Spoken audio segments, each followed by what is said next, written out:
14 ফেব্রুয়ারি 2019 এক মর্মান্তিক দিন, যা ভারতের ইতিহাসকে এক কালো অধ্যায় হিসেবে চিহ্নিত করেছিল।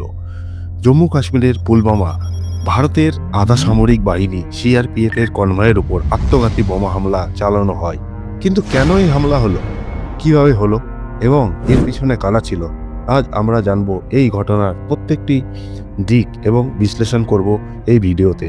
নমস্কার বন্ধুরা, স্বাগত জানাই আনজান মিষ্টি চ্যানেলে। এই দিন জম্মু থেকে শ্রীনগরের দিকে যাচ্ছিল ভারতের আধা সামরিক বাহিনী সিআরপিএফ এর 78টি গাড়ি, একটি কনভয়। এতে ছিল 2500-রও বেশি জওয়ান। ঠিক তখনই এক বিস্ফোরক বোঝাই এসইউভি গাড়িতে 300 কেজি বিস্ফোরণ নিয়ে সিআরপিএফ এর গাড়ির একটি বাসের আঘাত করে জোরদার। এক মুহূর্তের মধ্যে ধ্বংস হয়ে যায় সবকিছু। এই ভয়াবহ হামলায় শহীদ হন 40 জন ভারতীয় সেনা, যা গোটা দেশকে শোকের আলোতে ছেয়ে ফেলেছিল। কিন্তু এই হামলা কেন ঘটল, এর পিছনে আসল রহস্য কি? এই হামলার দায়ী স্বীকার করেছেন পাকিস্তান ভিত্তিক জঙ্গি সংগঠন জैश-ए मोहम्मद। आने वाली कैस्पर्स की तबाही से लेकर तुम्हारे ऑफिसर्स की टारगेट किलिंग तक बहुत सारे ऐसे डरावने ख्वाब है जो तुम्हारी नींदें हराम करते रहेंगे इंशाअल्लाह। কিন্তু কেন? জैश-ए मोहम्मद দীর্ঘদিন ধরে ভারত বিরোধী কাজে লিপ্ত ছিল। 2019 সালে সংসদ হামলায়, 2016 সালে পাঠানকোট হামলায়, 2016ই উরি হামলায় এবং পুলওয়ামা হামলা।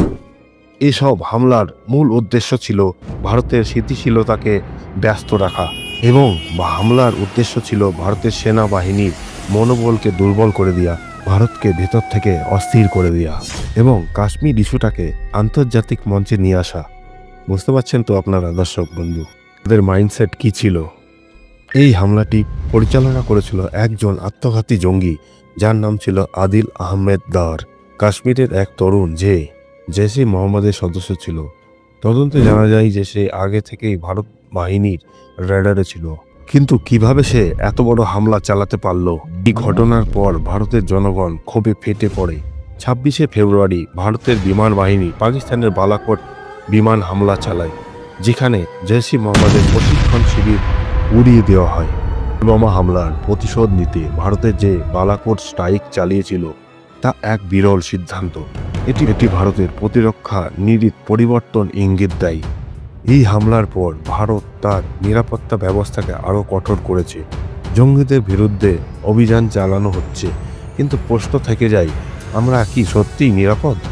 গোয়েন্দা সংস্থাকে আরও শক্তিশালী করতে হবে, আন্তর্জাতিক সহযোগিতা বাড়াতে হবে এবং দেশের ভেতর থেকে যারা জঙ্গিদের মদদ দেয় তাদের চিহ্নিত করতে হবে। 40 জন বীর সেনার আত্মত্যাগ আমরা কখনো ভুলব না। এই হামলা আমাদের মনে করিয়ে দেয় নিরাপত্তা ও শান্তির জন্য লড়াই চালিয়ে যেতে হবে। দেশবাসীদের দায়িত্ব, আমরা যেন বিভক্ত না হই, বরং একত্রিত থাকি। এই বলে ভিডিওটি শেষ করছি। ভিডিওটি ভালো লাগলে অবশ্যই লাইক, শেয়ার আর কমেন্ট করতে ভুলবেন না, আর নিচে জয় হিন্দ কমেন্ট লিখতে ভুলবেন না। ধন্যবাদ। জয় হিন্দ, জয় ভারত।